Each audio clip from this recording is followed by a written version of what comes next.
Assalamualaikum warahmatullahi wabarakatuh. Dalam pembelajaran Agenda 2 tentang nilai-nilai dasar CPNS, kami, peserta Latsar Pemkab Ogan Komering Ulu, Angkatan 4 Kelompok 2, yang beranggotakan Maharani, Hikmah Elia Lestari, Silvania Azola Rendra Duhita. Di sini kami akan menampilkan tokoh yang mengaktualisasikan nilai-nilai berakhlak. Profil tokoh Indonesia berakhlak, Ki Hajar Dewantara. Apa itu berakhlak? Berorientasi pelayanan, akuntabel, kompeten, harmonis, loyal, adaptif, dan kolaboratif. Siapakah beliau sehingga disebut tokoh berakhlak? Ki Hajar Dewantara, seorang bangsawan Jawa, aktivis pergerakan kemerdekaan, jurnalis, politisi, dan pelopor pendidikan bagi kaum pribumi. Ki Hajar Dewantara lahir di Yogyakarta tanggal 2 Mei 1889 dengan nama Raden Mas Wardi Suryaningrat. Ia dibesarkan dalam lingkungan Keraton Pakualam di Yogyakarta. Pada usia 40 tahun, ia mengubah namanya menjadi Ki Hajar Dewantara agar lebih dekat dengan rakyat baik secara fisik maupun hatinya. Pada tahun 1959, atas jasa-jasanya mengembangkan pendidikan di Indonesia, ia dianugerahi gelar sebagai Bapak Pendidikan Nasional oleh Presiden Soekarno dan tanggal lahirnya diperingati sebagai Hari Pendidikan Indonesia. Ki Hajar Dewantara juga mendirikan 3 buah semboyan yang sampai saat ini masih digunakan di dunia pendidikan.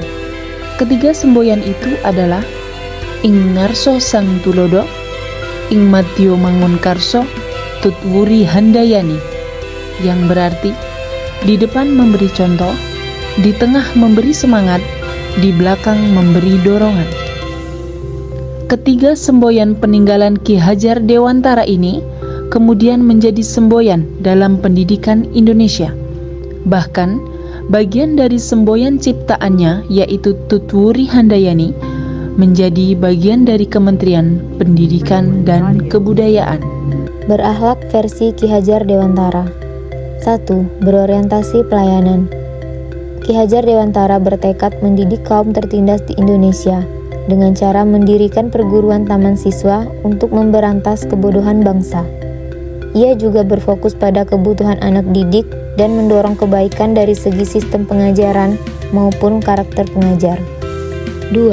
Akuntabel. Ki Hajar Dewantara dan keluarganya adalah seorang yang sederhana dan terus berjuang untuk bangsa Indonesia tanpa pernah mengkorup apapun. 3. Kompeten. Ki Hajar Dewantara tidak cepat puas dan terus meningkatkan pengetahuannya bahkan ketika diasingkan. 4. Harmonis. Meskipun berasal dari keluarga ningrat keraton, Ki Hajar Dewantara berani meninggalkan kebangsawanannya demi dekat dengan rakyat dan menerapkan pendidikan yang lebih inklusif. 5. Loyal. Melalui tulisan-tulisannya, Ki Hajar Dewantara menyalurkan semangatnya melawan pemerintahan kolonialisme.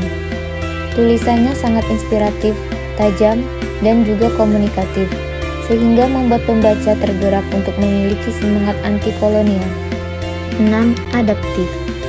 Ki Hajar Dewantara mendirikan taman siswa dan beberapa gagasan pendidikan yang sesuai dengan kebutuhan bangsa, seperti konsep pendidikan, pendidikan karakter, trisenta pendidikan, dan metode Ariswara. 7. Kolaboratif. Pada tahun 1912, Ki Hajar Dewantara bersama kedua rekannya, Douis Dekker dan Dr. Cipto Mangunkusumo, mendirikan Indis Partij. Indis Partij merupakan partai politik pertama yang beraliran nasionalisme Indonesia. Seperti kutipan Ki Hajar Dewantara, dengan adanya budi pekerti, tiap-tiap manusia berdiri sebagai manusia yang merdeka, yang bisa memerintah dan menguasai diri sendiri. Inilah maksud beradab dan itulah maksud dan tujuan pendidikan dalam garis besarnya. Hajar Dewantara pernah berkata, apapun yang dilakukan oleh seseorang itu, hendaknya yang bermanfaat bagi dirinya sendiri, bermanfaat bagi bangsa, dan bermanfaat pada manusia di dunia pada umumnya. Pendidikan dan kebudayaan adalah gerakan pencerdasan dan penumbuhan generasi berakhlak Pancasila. Ki Hajar Dewantara.